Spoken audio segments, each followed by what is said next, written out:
Tak habis lagi Covid kan, Covid-19 tak habis lagi kan, dengan kadar jumlah kes mencanak naik dan sebagainya. Kat Johor pun boleh tahan juga kan, dia punya kes dia, kat Pahang, kat Terengganu dan sebagainya. Diuji, ditambah lagi ujian itu dengan banjir besar kan.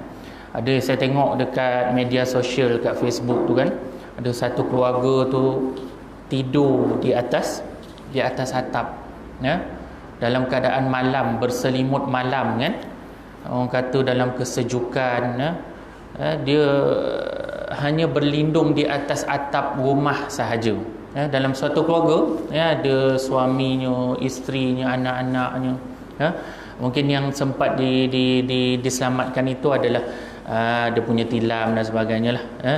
Tapi kita ada perasaan kan, bila kita melihat gambar tersebut. Itu hanya gambaran sahaja kan, tapi orang yang menghadapi itu kan, ujian yang besar yang datang daripada Allah Subhanahu Wa Taala ya. Sebab itulah kita kena bersyukur sangat-sangat ya. Kita kat sini dapat pergi ke masjid dengan selesa, betul tak ha? Tak pernah lagi Sungai Jai sejarah dia banjir besar, tak ada, tak pernah kan. Alhamdulillah kan, Allah bagikan nikmat itu kan. Tapi Allah berikan sedikit nikmat ujian itu kepada saudara-saudara kita ya. Jadi kita berterusanlah berdoa kepada Allah Subhanahu Wa Taala, diberikan kekuatan ya, diberikan kesabaran ya, untuk saudara-saudara kita menghadapi ujian yang besar ini ya. Kalau kita biasa, kalau tengok tahun-tahun lepas Kelantan mula-mula kan, tapi ini mula dekat dengan Pahang Johor Bahru pun ya. Kita tak jangka boleh naik air sampai ke paras atap kereta dan sebagainya kan, dahsyat ya. Ada tu satu video saya tengok, suami isteri tak salah saya, dia tarik motor tu dalam keadaan air yang deras. Dia nak selamatkan motor dah terbalik dah ya. Jadi sehinggalah motor tu hilang daripada pandangan mereka kan. Yang lain boleh tengok je lah kan. Dia terpaksa meredah air itu semata-mata nak selamatkan motor tersebut. Mungkinlah motor itulah menjadi kenderaannya untuk berulang alik dan sebagainya kan. Bayangkanlah ya, kesan daripada ujian ini mungkinlah mereka kehilangan harta benda, kerosakan harta benda yang melibatkan kerugian, yang melibatkan besarnya kerugian itulah Tapi insya-Allah kita panjatkan doa. Kita hanya boleh panjatkan doa je lah kan. Adapun kalau mungkinlah kita mampu kita dapat pergi ke sana, kita membantu apa yang patut kita sampaikan sumbangan berupa keuangan, berupa makanan dan sebagainya. Mereka sangat-sangat memerlukan kan, pakaian, baju untuk pakaian keperluan untuk tidur dan sebagainya jadi bila kita melangkah ke tahun baharu ini apa yang kita ingat adalah waktu kan, betul tak? Sebab itulah dalam Al-Quran, dalam ajaran agama Islam itu sendiri, Allah mengingatkan tentang waktu ini sebanyak 6 kali kan. 6 kali Allah sebut tentang waktu ini Bila waktu itu disebut dalam surah Al-Fajr, betul, wal fajri walayalin ashr wasyaf'i wal watr kan, betul tak Allah menyebut waktu itu dimulakan dengan fajar. Fajar ini dia akan berlaku sebelum waktu subuh, betul tak seterusnya Allah mengingatkan juga kepada kita wasubhi iza tanaffas, betul tak apabila subuh, setelah fajar menyingsing selepas fajar menyingsing itu subuh berlaku, waktu subuh itu berlaku seterusnya Allah mengingatkan kita kepada waktu yang seterusnya waktu yang ketiga, iaitu waktu duha, betul tak wadduha wal laili iza saja, betul tak demi duha, semuanya demi waktu tu kan, betul tak wadduha. Seterusnya pula Allah menerangkan pula Allah memperingatkan kita kepada waktu yang seterusnya ni, wan nahari iza jallaha wan nahari iza tajalla, betul tak demi siang yang terang benderang, betul tak itu waktu yang keempat. Waktu yang kelima wal asr, betul tak Wal asri ni demi waktu kan, kalau ikut tafsiran. Tetapi asar ni adalah waktu petang, waktu solat petang itu. Dan yang terakhir, Allah mengingatkan kita kepada waktu malam. Walaili iza yaghsha, betul tak? Walaili iza saja, demi malam yang gelap gulita. Allah terangkan sekali dengan bentuk fizikal waktu tersebut. Makna kat sini Allah nak terangkan keenam-enam waktu itu adalah penting bagi kita, betul tak? Kita melangkah, setiap kali kita melangkah tahun baharu, waktu dan masa inilah kita kena peringatkan pada diri kita masing-masing. Bagaimana kita nak menggunakan masa itu dengan sebaik-baiknya. Kita menggunakan waktu itu dengan keadaan, dengan kadar yang baik, dengan terisi dengan perkara-perkara kebaikan, amar ma'ruf nahi munkar. Sebab dalam hadis Rasulullah sallallahu alaihi wasallam, Rasulullah SAW mengingatkan kita bahawa la tazulu qadama 'abdin yaumal qiyamah hatta yus'al an arba'. Tidak akan berganjak kaki anak-anak Adam pada hari akhirat nanti melainkan 4 perkara disoal. Disoal 4 perkara. Antara yang pertama adalah umrihi fima afnahu, umurnya ke mana dan apakah yang digunakan untuk umurnya semasa hidupnya. Itu yang pertama disoalkan nanti. Dalam keempat-empat peringatan, perkara yang diperingatkan itu, pertama sekali adalah umur kita. Tentang apa yang kita habiskan. Kita habiskan waktu umur kita tu untuk apa? Untuk perkara-perkara kebaikan atau perkara-perkara yang di sebaliknya. Bayangkan kalau waktu ini kalau diumpamakan oleh orang-orang bukan Islam, dia kata time is money, betul tak? Kalau orang bukan Islam ini, dia menganggap waktu ini adalah duit, betul tak? Setiap waktu dia akan mencari duit, setiap waktu dia akan mencipta kekayaan, setiap waktu dia akan mencari harta yang banyak. Tetapi di dalam Islam adalah sebaliknya. Waktu itu adalah apa yang kita diamanahkan oleh Allah Subhanahu Wa Taala, apa yang dipertanggungjawabkan oleh Allah Subhanahu Wa Taala, yang akan disoalkan di akhirat kelak. Di hadapan Allah nanti Allah akan tanya, umur kita itu dihabiskan untuk apa? Berapa banyak dah para imam, ulama kita menegaskan tentang waktu. Bagaimana mereka mengingatkan waktu itu kepada kematian. Betul tak? Kalau kita tengoklah, kalau kita tengok Sultan Al-Fatih, kenapa dia punya serban tu tebal? Betul tak? Serban dia tebal itu sebenarnya adalah kain kapan. Tebal ni itu adalah kain kapan, nak mengingatkan kepada kematian. Setiap waktu itu yang dilalui itu nak mengingatkan kepada kematian. Sesiapa yang pakai serban tu, lepas ni belilah kain kapan, betul tak? Ukur, lilitlah dekat atas kepala supaya kita mengingati kematian senantiasa. Boleh juga kita pelajari dengan ulama-ulama yang lain, Imam Al-Ghazali, Imam Nawawi dan sebagainya. Bagaimana setiap ummah mereka digali lubang. Untuk apa digali lubang itu? Adalah untuk diberikan peringatan kepada mereka sendiri, kepada diri mereka sendiri tentang kematian. Mereka duduk dalam lubang tu, dalam lubang tu untuk mengingati kepada kematian. Kita kalau nak gali lubang di dalam rumah tu, memang jauh lah sekali, betul tak? Ada pun kalau kita gali lubang pun untuk itulah, gali untuk tanam dan sebagainya, betul tak?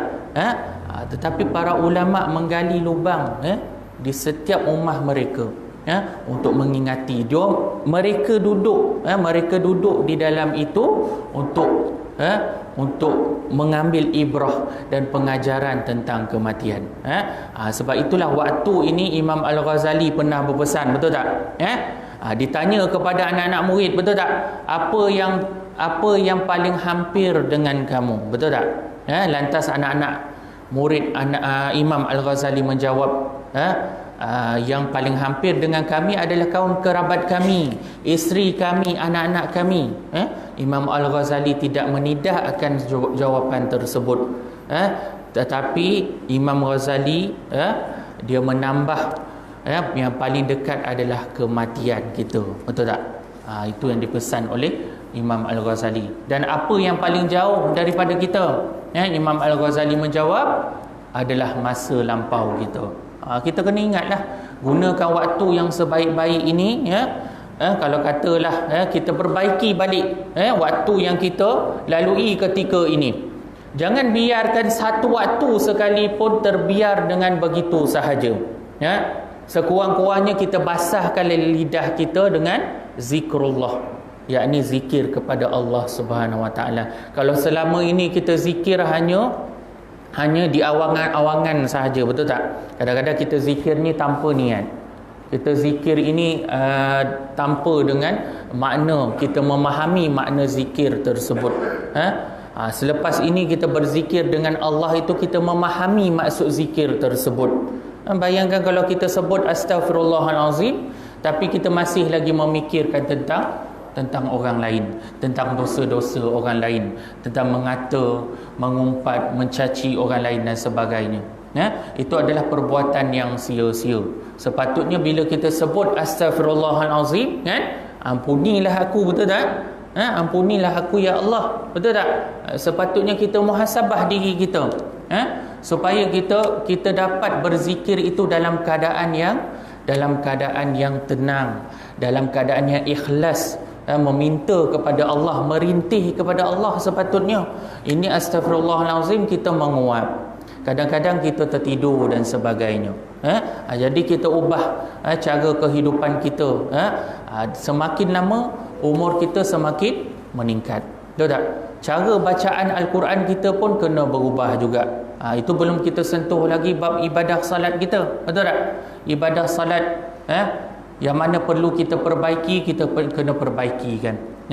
Ini awal tahun lah, pesanan daripada saya sendiri, untuk diri saya sendiri juga, untuk ahli keluarga kita, supaya apa, kita boleh bawa anak-anak, isteri kita ke dalam syurga Allah.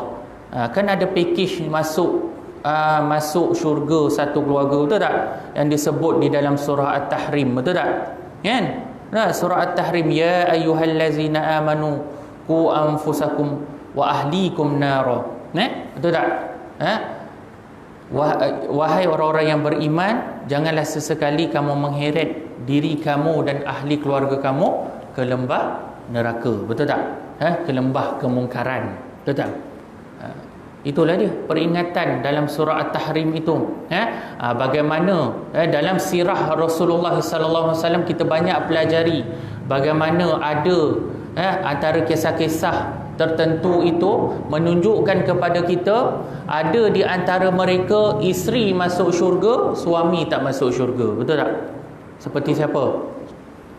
Suami masuk syurga, isteri tak masuk syurga. Yang berlaku seperti Nabi Nuh alaihi salam. Betul tak? Nabi Nuh alaihi salam masuk ke syurga tetapi tak mampu nak tarik isteri dan anak-anaknya masuk ke dalam syurga Allah. Kita nak masuk ni dengan ahli keluarga kita ni, masuk ke dalam syurga Allah secara bersama-sama ni. Kalau kita pergi meninggalkan dunia ini terlebih dahulu daripada ahli-ahli keluarga kita, kalau boleh kita nak cari balik di syurga nanti. Betul tak?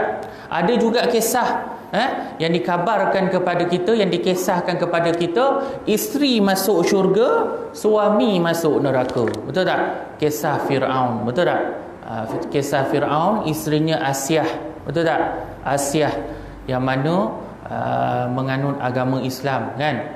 Isterinya masuk syurga. Asyah ini merupakan wanita syurga yang dijanjikan oleh Rasulullah sallallahu alaihi wasallam. Dijanjikan oleh Allah Subhanahu Wa Taala masuk ke dalam syurga, tetapi dia tidak mampu menarik suaminya iaitu Fir'aun. Betul tak?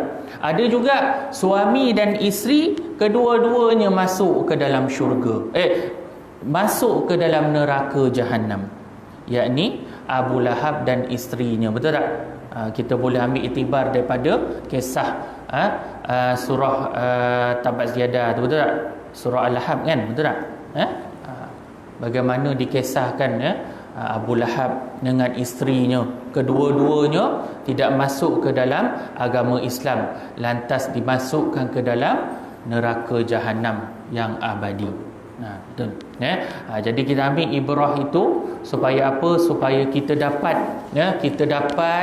menjadikan diri kita ini 7 golongan yang disayangi, yang disukai oleh Allah Subhanahu Wa Taala. Antaranya adalah golongan muhsinin, golongan orang-orang yang melakukan kebaikan, bersungguh-sungguh melakukan kebaikan. Ini yang disebut di dalam Al-Quran, wa ahsinu innallaha yuhibbul muhsinin. Betul tak?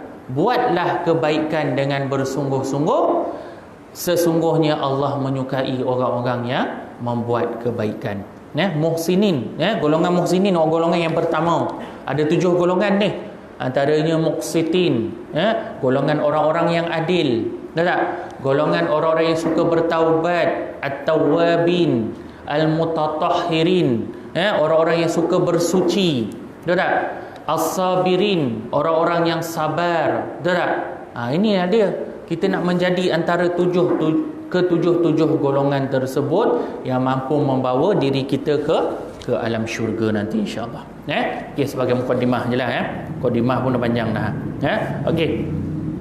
Jadi kita ambil iktibar daripada pengajaran waktu tadi, supaya apa? Supaya kita mengingati dunia ini semakin hampir kepada kematian.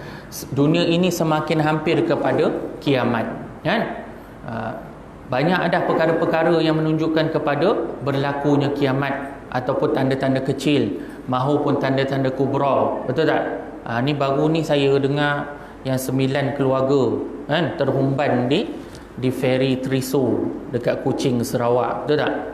Sekelip mata 9 orang terjunam di bawah, di dalam laut. Dengar kata laut tu pun agak bahaya juga kan. Tak tahu ada orang rakam video dengarnya kan. Saya pun tak tengok lah, saya dengar berita sahaja. Dan salah seorang ahli keluarga itu adalah golongan tahfiz. Masya Allah, pemergian yang sungguh hebat kan? Betul tak? Menjadikan pengajaran kepada kita kan? Itulah antara salah satu tanda-tanda kiamat, yang mana la taqumus saah hatta, tidak akan berlaku kiamat sehinggalah berlakunya seperti apa? Kematian mengejut. Betul tak? Pembunuhan, kematian melalui pembunuhan. Betul tak? Itulah antara dia. Betul tak? Antaranya apa pula? Cepatnya waktu berlalu. Betul tak? Kalau kita rasalah 5 minit dengan 5 minit waktu zaman Rasulullah sallallahu alaihi wasallam, takrifan dia sama je. Betul tak? 5 minit sekarang dengan 5 minit waktu zaman Rasulullah sallallahu alaihi wasallam tetap sama. Kalau kata 50 minit pun sama juga, 24 jam pun sama juga, sama pada zaman Rasulullah sallallahu alaihi wasallam. Tetapi bila dah berubah pada arus permodenan, teknologi dan sebagainya, kadang-kadang 5 minit tu pun kita terasa lama juga kan. Lagi-lagi bila kita menghadapi waktu-waktu buka puasa. Betul tak? Kadang-kadang kita 5 minit nak menunggu azan maghrib ni. Betul tak? Terasa lama rasa kan? Betul tak? 5 minit dia tu umpama 1 jam. Tapi kalau 50 minit kita menghadap media sosial, Facebook, Instagram, YouTube dan sebagainya, terasalah 50 minit tu umpama sekejap sahaja. Betul tak? Kau kata 50 minit tu lama, waktu yang panjang dan sebagainya. Tapi 50 minit itu umpama seketika sahaja. Nak katalah kebenaran yang ditakrifkan oleh Rasulullah sallallahu alaihi wasallam 1441 tahun yang lampau. Betul tak? Lebih lagi. Betul tak? Apa yang dikatakan oleh Rasulullah sallallahu alaihi wasallam tentang waktu itu adalah kebenarannya. Betul tak? Sebab itulah kita berhati-hati dengan waktu kita, supaya apa? Tidak disoal oleh Allah Subhanahu Wa Taala tentang keculasan, tentang perkara-perkara yang lara yang kita buat di sepanjang waktu yang kita gunakan di atas muka bumi Allah, insya-Allah taala. Okey, insyaAllah saya nak habiskan tentang bab dalam hadis buluh al-maram ini. Kita berada dalam bab yang terakhir. Saya ingatkan saya nak target bab ini habis pada tahun lepas, tapi tak kesampaian juga kan. Kita nak habis juga bab yang terakhir ini, yakni bab haid. Yakni babul haid ini bukan saja dibincangkan di dalam buluh al-maram, tetapi dibincangkan juga dengan dalam kitab-kitab yang lain, sehingga ada dalam fiqhul manhaji pun ada sampai sehingga 7 jilid dan sebagainya, betul tak? Bab haid ni bukan satu perkara yang kecil juga, suatu perkara yang besar. Bukan sahaja melibatkan tentang pemahaman untuk para wanita, tetapi untuk para suami kita. Sebelum ini juga kita pernah menyentuh juga beberapa perkara, beberapa hadis yang berkaitan dengan haid, tetapi dalam bab ini juga dia akan menekankan tentang apa yang menjadi silap faham di kalangan masyarakat kita ketika ini, insya-Allah. Okey. Definisi haid dan istihadah. Haid dari segi bahasa bererti mengalir, yakni mengalir, darah yang kotor itu mengalir. Dikatakan hadil wadi bererti wadi atau lembah mengalir. Dari segi istilah syarak pula, haid ialah darah tabi'i, darah semula jadi yang keluar daripada pangkal rahim perempuan ketika kondisi badannya dalam keadaan sehat, tanpa sebarang sebab dan keluar dalam tempoh tertentu. Darah haid keluar bukan disebabkan sakit seperti luka, keguguran, bersalin dan sebagainya. Sebaliknya, ia adalah darah normal yang keluar dari rahim perempuan dan merupakan satu ketetapan daripada Allah Subhanahu Wa Taala. Bagaimana sebelum ni kita ada membincangkan tentang isu bagaimana wanita yang mengambil ubat penahan haid untuk beribadah dan sebagainya, bukan tak boleh, malah diharuskan, tetapi apabila yang ditetapkan oleh Allah Subhanahu Wa Taala, itulah yang perlu kita ikut, ketentuan qada dan qadar yang ditetapkan oleh Allah Subhanahu Wa Taala kepada kaum, khususnya kepada kaum istimewa ini, yakni kaum wanita, betul tak? Kaum lelaki tak ada haid, jadi macam sajad pula kan, lelaki pertama yang ada haid. Bukan, tu salah tu. Jadi ia merupakan satu sunnatullah juga, jalan yang terbaik, yang dijadikan oleh Allah Subhanahu Wa Taala untuk seorang wanita, untuk kaum wanita. Tetapi sekiranya darah yang keluar bukan darah tabi'i, maka ia akan memudaratkan seseorang, yakni antaranya darah yang lain yang ditakrifkan adalah darah istihadah, yakni darah penyakit. Selain daripada darah secara tabi'i ini, secara semula jadi ini, ada di antara darah yang lain adalah darah istihadah ataupun darah nifas, darah orang yang bersalin. Masa haid, kebiasaannya haid tidak terjadi kepada seseorang perempuan sebelum berumur 9 tahun mengikut kiraan tahun Qamariyah.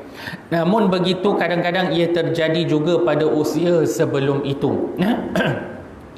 Kebanyakan jumhur ulama menakrifkan bahawa seseorang itu akan mengalami haid pada umur 9 tahun Qamariyah. Waktu umurnya menjangkau pada umur 9 tahun. Dari situ dia akan terus mengalami haid sehingga satu tahap yang dikenali sebagai putus haid, ataupun kita selalu panggil sebagai menopause. Betul tak? Putus haid ni ada juga dibincangkan dalam para jumhur ulama, pendapat-pendapat ulama yang mengatakan bahawa, ada pendapat yang mengatakan bahawa melebihi 50 tahun. Ada juga seperti Imam Asy-Syafi'i menakrifkan bahawa menopause ini boleh juga sehingga 62 tahun dia boleh berhenti, darah itu boleh berhenti sehingga 62 tahun. Ini selepas daripada 62 tahun itu dikira sebagai menopause lah, dikatakan putus haid. Jadi ini yang dikatakan sebagai pendapat fuqaha Asy-Syafi'i. Sifat haid dan istihadah ada beza dia. Antara sifat yang menjadi ciri-ciri darah haid dan istihadah ialah warna dan bau. Perbezaan antara darah haid dan darah istihadah ialah darah haid berwarna merah kehitaman, kental dan pekat serta berbau busuk. Ini dia punya sifat fizikal darah haid tersebut. Berbanding dengan darah istihadah, dia lebih berwarna merah kekuningan, berwarna jernih, tipis dan cair serta tidak berbau. Yakni kita boleh melihat kepada mekanisme bauan dan warna tersebut untuk membezakan sama ada darah haid ataupun darah istihadah. Jangan kita terpinga-pinga, kita sebagai suami, kita sebagai tok lelaki ini juga tak mahu ambil peranan, tak mahu ambil perhatian. Inilah yang perlu kita titik beratkan. Supaya apa? Supaya kita dapat membentuk orang kata ilmu itu kepada anak-anak kita pula, terutama sekali anak-anak perempuan. Betul tak? Anak perempuan besok perlu didikan lebih-lebih lagi daripada ayahnya sendiri. Betul tak? Memanglah ada ibunya yang boleh mengajar dan sebagainya, tetapi sebagai seorang ayah dan sebagai seorang suami pun perlu ambil tahu juga. Kekerapan dan tempoh darah haid, kebiasaannya darah haid datang sekali sebulan dan tempoh minimum haid adalah sehari semalam dan tempoh maksimum 15 hari. Manakala tempoh kebiasaan secara adat dia sama ada 6 ataupun 7 hari, yakni seminggu. Itu waktu kebiasaan. Paling sedikit sehari semalam dan paling maksimum 15 hari 15 malam. Katalah dia keluar juga darah haid pada hari ke-16. Darah yang keluar pada hari ke-16 itu dikira sebagai darah istihadah, darah penyakit. Makanya dia wajib, dia mandi wajib, dia kena mandi, dia kena bersolat ataupun berpuasa. Betul tak? Okey. Kedudukan darah haid tertakluk kepada beberapa hukum syarak seperti ibadah, muamalat, munakahat dan sebagainya. Darah istihadah pula tiada tempoh minimum dan maksimum.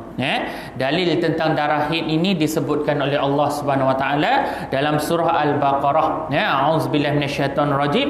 Wa yas'alunaka 'anil mahid qul huwa azan fa'tazilun nisaa fil mahid wa la taqrabuhunna hatta yatahurna fa iza tatahharna fa'tuhunna min haitsu amarakumullah. Maksudnya, dan mereka sering bertanya kepada kamu tentang haid. Katakanlah, haid itu adalah sejenis kotoran dan janganlah kamu mendekati mereka sehingga mereka bersuci. Apabila mereka telah bersuci, maka campurilah mereka itu sebagaimana yang diperintahkan Allah kepadamu. Ini peringatan kepada suami juga, betul tak? Lagi-lagi kita telah berpasangan, betul tak? Bagaimana boleh tak kita mencampuri isteri kita, bergaul dengan isteri kita ketika mereka mengalami haid dan sebagainya. Sudah tentulah ada peringatan daripada Allah Subhanahu Wa Taala, janganlah kamu mencampuri mereka ketika mereka haid, dan bergaullah semula sekiranya mereka bersuci. Dan terdapat juga banyak hadis Rasulullah sallallahu alaihi wasallam menjelaskan hukum darah haid ini. Antaranya daripada wanita-wanita yang disebut di dalam Al-Quran. Contohnya dalam Fatimah binti Abu Hubash, hadis Ummu Habibah binti Jahsy, dan sebagainya. Dan yang mana perkara ini, perkara darah haid ini dia akan membawa kepada pengharaman dalam ibadah, melakukan ibadah seperti solat, puasa, tawaf, membaca dan menyentuh Al-Quran dan memasuki dan berada di dalam masjid. Kalau sebelum ni kita pernah mengemukakan persoalan berkenaan dengan bagaimana wanita yang digelar sebagai hufaz, betul tak? Penghafaz Al-Quran ataupun yang digelar sebagai asatizah, yang diharuskan untuk membaca Al-Quran, untuk menjaga hafalan mereka, tetapi tidak memegang mushaf Al-Quran tersebut kerana haram memegang dalam keadaan haid. Okey, dalam hadis Aisyah radhiyallahu anhu, sesungguhnya Fatimah binti Abu Hubaish mengalami istihadah, maka Rasulullah sallallahu alaihi wasallam bersabda kepadanya, sesungguhnya darah haid itu ialah darah yang berwarna hitam dan dikenali. Jika demikian, maka hendaklah tinggalkan solatmu. Jika darahnya lain daripada itu, maka berwuduklah dan dirikanlah solat. Dan ada beberapa lah permasalahan-permasalahan, antaranya jikalaulah dalam tempoh seseorang wanita itu mengalami haid, katalah kebiasaannya mengalami haid selama 7 hari, tetapi ada permasalahan, sekiranya wanita tersebut mengalami haid selepas 3 hari dan hari keempat darah haid itu tidak keluar. Betul tak? Darah haid itu tidak keluar, hari yang kelima pun sama, dianggap suci, sehinggalah hari yang ke-6, ke-7, hari yang ke-7 itu keluar semula darah haid tersebut, dia pastikan darah itu adalah darah haid, makanya dia akan bersambung hari daripada 3 hari yang dia mengalami haid tersebut. Makanya dia kena bersambung, bukan dia mula balik dengan kiraan tersebut, bukan dia bermula dengan kiraan pertama. Jadi dia kena sambung darah yang dia putus tadi, dia dah berhenti haid tersebut, makanya dia sambung kepada hari yang keempat. Betul tak? Tadi 3 hari dia dah keluar darah haid, hari keempat dia tak datang haid. Betul tak? Dia dah bersih dah, dia mandi wajib dan sebagainya. Tiba-tiba hari ke-7 dia keluar, dia dianggap sebagai hari yang keempat, sehinggalah dia kena kira, sehinggalah maksimum, sehingga 7 hari ke, ataupun maksimum sebanyak 15 hari 15 malam. Kalau terlebih, dianggap sebagai darah istihadah. Ada juga kesilapan, kefahaman di dalam masyarakat kita, bagaimana kadang-kadang wanita yang mengalami haid ini dia meninggalkan solat, kan? Kadang-kadang dia dah suci dah pada waktu subuh, sepatutnya dia kena mengambil inisiatif untuk memeriksa dengan kerap pergi ke tandas untuk memeriksa sama ada darah haid itu keluar ataupun tidak. Jadi dia kena keraplah. Kalau katalah subuh itu dia melihat darah tidak keluar lagi, dia dianggap darah itu telah suci.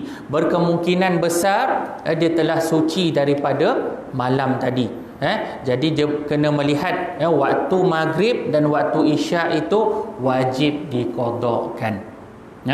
Kadang-kadang ada wanita ni dia tinggalkan waktu maghrib, waktu isyak tu, dia ingat subuh tu yang dia kena solat subuh sahaja.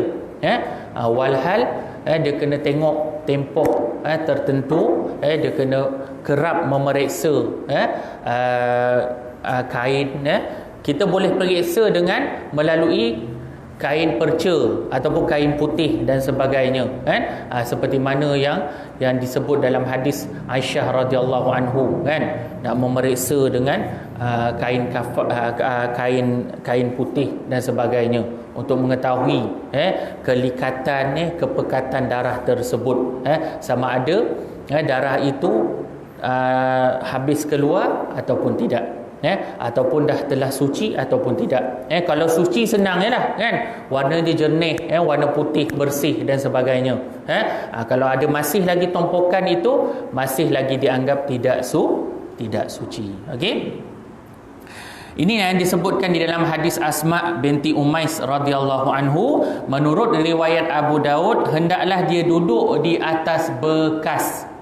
Kalau kita takrifkan bekas ini dalam waktu contemporary ni, waktu moden ni, kita ambil kain perca lah, kain kapas dan sebagainya. Jika dia melihat darah berwarna merah ke kuning-kuningan di atas bekas ataupun air dan sebagainya, maka hendaklah dia mandi untuk melaksanakan solat zuhur dan solat asar dengan satu kali mandi, dan mandi untuk melaksanakan solat maghrib dan isyak dengan satu kali mandi, dan satu kali mandi untuk melaksanakan solat fajar, dan hendaklah kamu berwuduk antara solat tersebut. Ini mekanisme yang digunakan pada zaman Rasulullah sallallahu alaihi wasallam. Tetapi sekarang ni lebih mudah. Nak mengatakan bahawa wanita yang datang haid ni, yang diberikan ketetapan oleh Allah Subhanahu Wa Taala juga diberikan tanggungjawab. Sekiranya ada waktu-waktu tertentu, dia dianggap bersuci. Sebab itulah disarankan untuk mandi secara kerap di dalam hadis tersebut. Jadi dia ada hadis-hadis yang menerangkan selepas ini. Tapi saya bukakanlah kepada soalan, mungkin ada persoalan atau perkongsian tentang darah haid ini di kalangan jemaah kita pada hari ini. Ada?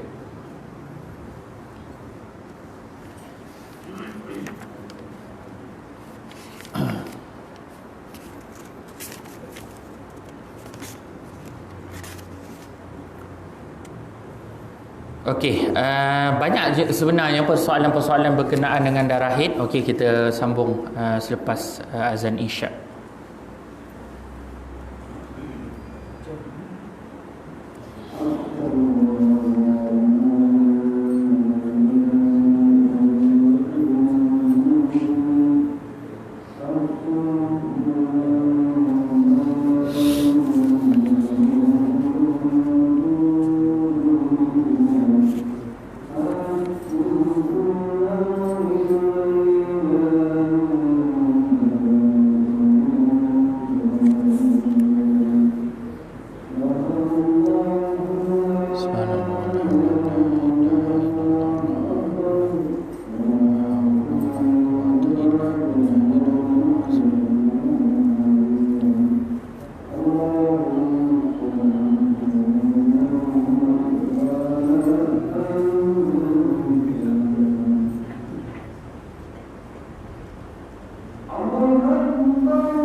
Okey, tentang hadis, dua hadis yang saya sebutkan tadi, ya. Pertama tadi merupakan hadis yang disebut sebagai darah haid, ya. Dan hadis yang kedua yang saya sebutkan tadi, yang disebutkan tentang merah ke kuning-kuningan, ya, yang mana perlu duduk di atas bekas itu, merupakan darah istihadah, ya. Supaya apa, ya? Sama juga mekanisme dia, supaya wanita ini disarankan untuk secara kerap melihat, memeriksa sama ada kain yang digunakan, kapas, ataupun pakaian dalam dan sebagainya, pakaian dalaman dan sebagainya, untuk melihat sama ada keluar sesuatu darah ataupun tidak. Dan bagaimana nak melihatnya? Melihat perbezaan warna dan bau tersebut. Kalau darah istihadah tadi, melalui hadis yang kedua, disebutkan setiap kali solat itu perlu dibersihkan, sehingga kan nak melaksanakan solat zuhur dan solat asar, disarankan untuk 1 kali mandi, mandi biasalah, bukan mandi wajib, dan mandi untuk melaksanakan solat maghrib dan isyak dengan 1 kali mandi, dan 1 kali mandi untuk melaksanakan solat fajar, yakni solat subuh. Dan hendaklah kamu berwuduk antara solat tersebut, yakni nak menjaga kebersihan ketika melakukan solat tersebut. Sebab wanita yang mengalami darah istihadah ini, dia boleh melakukan ibadah solat, cumanya dia perlu membersihkan darah tersebut, suci, daripada segala kekotoran. Lebih-lebih lagi darah ni lah, darah istihadah. Ataupun kalau darah haid, memang tak boleh lah, tak boleh melakukan solat dan sebagainya. Dikatakan sebagai Allah memberikan kelebihan, Allah memberi cuti kepada wanita-wanita tersebut. Okey. Sekiranya dia tidak mampu mengenal pasti melalui kaedah tersebut, sebaik-baiknya dia menetapkan waktu darah istihadahnya mengikut tempoh haidnya. Hal ini bermakna sekiranya putaran darah haidnya pada kebiasaannya 6 atau 7 hari, maka selebihnya dikira sebagai darah istihadah. Bagi wanita yang mengalami darah istihadah, selain diharuskan beribadah, mereka juga diharuskan mengadakan hubungan bersama dengan pasangan ataupun suami, itu darah istihadah. Kalau darah haid diharamkan untuk berhubungan dengan suami, itu jelas. Okey, tak ada persoalan? Kalau tak ada persoalan, cukup setakat ini sahaja. Okey, pengajian kita berkenaan dengan bab haid. Semoga apa yang kita pelajari pada hari ini dapat kita jadikan satu ilmu tambahan, satu ilmu yang diberikan peringatan semula kepada kita, kan. Kadang-kadang ni kita lupa, kita alpa dan sebagainya, jadi ilmu ni lah dia akan mengulangi dalam kehidupan kita untuk kita sentiasa beringat, sentiasa menjadikan peringatan kepada kita, menjadi peringatan kepada golongan-golongan wanita, kaum isteri kita, anak-anak kita dan sebagainya, insya-Allah. Okey, aku qauli hadza wa astaghfirullahal azim li wa lakum wa lisairil muslimin wal muslimat walhamdulillahi rabbil alamin. A'udzubillahi minasyaitonir rajim. Bismillahirrahmanirrahim. Alhamdulillahi rabbil alamin wassalatu wassalamu ala asyrafil anbiya'i wal mursalin wa ala alihi washabbihi ajmain. Allahumma inna na'udzubika min 'ilmin la yanfa' wa min qalbin la yakhsha' wa min du'a'in la yusma' wa min nafsin la tashba'. Allahumma faqqihna fid din wa 'allimna fit ta'wil. Allahumma la sahla illa ma ja'altahu sahla wa anta taj'alul huzna idza syi'ta sahla. Rabbana atina fid dunya hasanah wa fil akhirati hasanatan wa qina azaban nar. Wa sallallahu ala sayidina Muhammadin wa ala alihi wa sahbihi wasallam walhamdulillahi rabbil alamin. Sekarang billahi taufiq wal hidayah.